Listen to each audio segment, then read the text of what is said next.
আসসালামু আলাইকুম।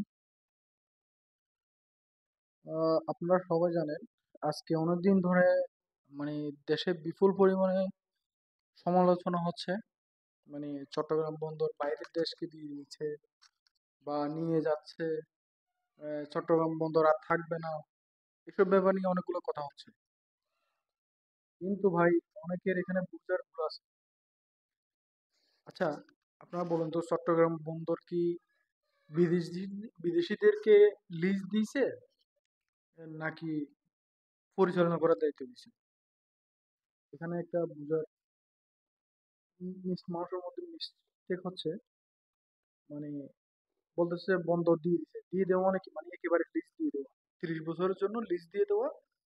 আর হচ্ছে পরিচালনার দায়িত্ব দেওয়া একটা জিনিস। মানে এটা বাংলাদেশ সরকারের আন্ডারে থাকবে। জাস্ট এই ডেনমার্কের কোম্পানিটা এখানে পরিচালনা করবে। দেখি আজকে এখানে রিপোর্টে কি বলে, মানে এই ভিডিওতে কি বলে একটু দেখেন। চট্টগ্রাম বন্দরের প্রায় 50% কন্টেইনার হ্যান্ডলিং হয় এনসিটি টার্মিনালে। 2007 সালে নির্মিত এ টার্মিনালে ধাপে ধাপে যন্ত্রপাতি সংযোজন সহ খরচ দাঁড়ায় প্রায় 2700 কোটি টাকা। লাভজনক এই টার্মিনাল পরিচালনা নিয়ে শুরু থেকেই ছিল দ্বন্দ্ব, ছিল প্রভাবশালী রাজনীতিবিদ আর ব্যবসায়ীদের চোখ। এবার সে টার্মিনাল বিদেশি অপারেটর ডিপি ওয়ার্ল্ডকে দেয়া নিয়ে দ্বিমতে জড়িয়ে পড়েছে সরকার, ব্যবসায়ী ও শ্রমিকরা। এ নিয়ে গত 2 মাস যাবৎ বিক্ষোভ মিছিল, সভা সমাবেশ করেছে চট্টগ্রামের শ্রমিক। এখানে বলে রাখা ভালো, এখানে যে বিক্ষোভ মিছিল করতেছে, কি জন্য করতেছে? ওদের এখন, ওরা এখন ভাতে মরবে। মানে এতদিন পর্যন্ত যে ওরা দুর্নীতি করছে, এই দুর্নীতির কারণে ওরা এখন ভাতে মরবে। বাইরের দেশের হাতে পরিচালনার দায়িত্ব যাওয়ার কারণে ওরা এখন ভাতে মরবে। এই জন্য ওরা এই বিক্ষোভ করার জন্য উঠে পড়ে লাগছে। আরো শুনে আসেন কি বলে। কর্মচারী ও ব্যবসায়ী নেতারা। ব্যবসায়ীরা মনে করেন টার্মিনাল পরিচালনার দায়িত্বে একটি প্রতিষ্ঠান নয়, বরং প্রতিযোগিতা আসা প্রয়োজন। এতে লাভবান হবেন ব্যবসায়ীরা। তবে লাভজনক এ নিউমোরিং টার্মিনাল বিদেশিদের হাতে গেলে সেটি দেশের জন্য কতটা ভালো হবে তা নিয়ে সন্দিহান তারা। ব্যবসায়ীদের মতে এটি যেমন দেশের অর্থনীতির হৃৎপিণ্ড, তেমনি ভৌগোলিকভাবেও গুরুত্বপূর্ণ। তাই ভেবেচিন্তে সিদ্ধান্ত নিতে হবে সরকারকে। সার্বভৌমত্ব যেন আমাদের ঠিক রেখে যেন এগুলিকে পরিচালনা করা হয়। এবং আমাদের সবচেয়ে দেখতে হবে আমাদের এমপ্লয়মেন্ট কী হচ্ছে, আমাদের রেভিনিউ কী আসতেছে, এবং আমাদের কী কী নতুন নতুন কী ধরনের আমাদের যে ইকুইপমেন্টগুলি, যারা এগুলিকে কীভাবে এগুলি ইনস্টল করা হচ্ছে। তো আমরা এই এক্সপেন্সিভ পোর্ট দিয়ে ব্যবসায়ীরা কোন অবস্থাতে কিন্তু তাদের কস্ট অফ ডুইং বিজনেস কোনোদিন তারা উনি যে এখানে কথাগুলো বলতেছে, মানে সরঞ্জাম নিয়ে, মানে বন্দরে, এখন বন্দরে একটা জাহাজ খালাস করতে সময় লাগে 21 দিন। ওনারা এখন বাংলাদেশে যারা পরিচালনা করতেছে, 21 দিন সময় লাগে খালাস করতে। এখন যখন ডিপি ওয়ার্ল্ড এর হাতে চলে গেছে, এই জিনিসটা খালাস করতে সর্বোচ্চ সময় লাগবে 3 দিন। তা যাতে করে, মনে করেন, এই যে পণ্য বন্দরে আটকে থাকে, মানে দেশের ভিতরে এই যে, মনে করেন, কিছু সংকট দেখা দেয়, এই সংকটটা আর দেখা দিবে না। এই সংকটটা যখন দেখা দিবে না, তখন পণ্য দামও স্থিতিশীল থাকবে।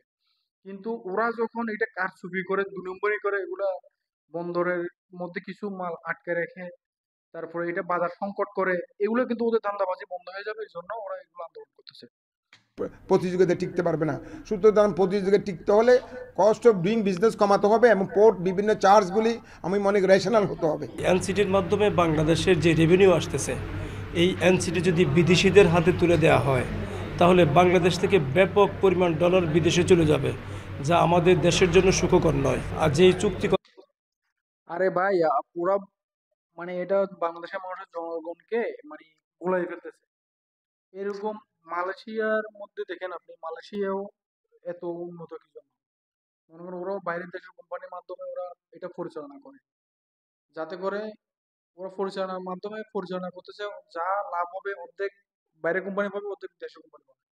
কিন্তু এখন আপনি দেখেন, আমাদের বন্দর থেকে সব সময় বলে এটা লস, সব সময় বলে লস। লসটা কেন হচ্ছে? এত পণ্য আসতেছে, আমদানি রপ্তানি হচ্ছে, লস কেন হচ্ছে? কিন্তু ওরা এটা দুর্নীতি করার কারণে এগুলো হচ্ছে। মানে আমরা চাচ্ছি জনগণগুলো, মানে সরকারি বিভিন্ন বিভিন্ন খাত আছে, যেমন রেলওয়ে, তারপরে হচ্ছে বিমানবন্দর, এগুলো বাইরের দেশের কোম্পানিকে দিয়ে দাও, দিয়ে পরিচালনার দায়িত্বে, কিন্তু লিজ না, পরিচালনার দায়িত্বে দিয়ে দাও। দেখবেন যে অটোমেটিকলি দেশের রেভিনিউ বাড়বে এবং আয়টা দেখা যাবে। করা হচ্ছে, আমাদেরকে চুক্তির বিষয়ে অন্ধকারে রাখা হয়েছে। বন্দর ব্যবহারকারীরা বলছেন লালদিয়া টার্মিনাল কিংবা বে টার্মিনাল নতুন করে করতে হবে, সেখানে বিনিয়োগ প্রয়োজন। নিয়মনিং টার্মিনালে বিনিয়োগের খুব একটা প্রয়োজন নেই। কারা কিভাবে বন্দর অপারেট করবে তার কোনো নীতিমালা না থাকায় মাশুল বৃদ্ধি ও অপারেটর নিয়োগ নিয়ে দ্বন্দ্ব বাড়ছে। কখন কোন বন্দরকে কীভাবে ঢেলে সাজাতে হবে, কোন টার্মিনাল কাকে দিলে পরে আমরা অধিক বেশি লাভবান হব, সেইগুলো সুনির্দিষ্টভাবে যদি পলিসির মধ্যে চলে আসে এবং আমাদের যারা বন্দর ব্যবহারকারী আছেন, যারা জাহাজ পরিচালনা করছেন, তাদের সাথে যদি একটা সমন্বয় করে যদি এই ধরনের পলিসিগুলো নির্মাণ করা হয় এবং সেখানে যদি বিদেশি বিনিয়োগকারীর প্রয়োজন হয়, সেটাকে প্রায়োরিটি দেওয়া যেতে পারে যে বিদেশি বিনিয়োগকারী আমরা কোথায় দিব, কী জন্য দিব, সেই সুনির্দিষ্ট পয়েন্টগুলো যদি সবাই মিলে নির্ধারণ করা যায়, তাহলে বিদেশি বিনিয়োগকারীকে আহ্বান করা এটা আমাদের জন্য সমীচীন হবে। বিদেশি অপারেটরদের হাতে বন্দর তুলে দেয়া নিয়ে শনিবার চট্টগ্রাম প্রেস ক্লাবের সামনে শ্রমিক কনভেনশনের ডাক দিয়েছে শ্রমিক সংগঠনগুলো। তবে বন্দর কর্তৃপক্ষ ও সরকারের দাবি, বিদেশিদের হাতে গেলে বন্দরের সক্ষমতা, আন্তর্জাতিক মান ও ব্যবসায়িক প্রতিযোগিতা বহুগুণ বাড়বে। এদিকে গত 30 জুলাই এনসিটি পরিচালনায় চট্টগ্রাম বন্দর কর্তৃপক্ষের বিদেশি কোম্পানির সঙ্গে চুক্তি নিয়ে রুল দেয় উচ্চ আদালত। বৃহস্পতিবার শুনানি শেষে নিষ্পত্তি না হওয়া পর্যন্ত চট্টগ্রাম বন্দরের নিয়মনিং কন্টেইনার টার্মিনাল নিয়ে চুক্তির সকল কার্যক্রম বন্ধের নির্দেশ দিয়েছেন হাইকোর্ট। বৃহস্পতিবার বিচারপতি ফাতেমা নজিবের নেতৃত্বাধীন হাইকোর্ট বেঞ্চ এ মৌখিক নির্দেশ দেন। এ সময় রাষ্ট্রপক্ষ সকল কার্যক্রম বন্ধ রাখার আশ্বাস দেন। হোসাইন জিয়াদ, এখন চট্টগ্রাম। এটা একটা আমাদের জন্য ভালো খবর আসতেছে। যদি বাইরের দেশের কোম্পানিকে পরিচালনা করার জন্য দেয়, এটা আমাদের জন্য অনেক ভালো হবে। ভালো হবে বলতে, এটা এটার সুফল কিন্তু জনগণ ভোগ করতে পারবে।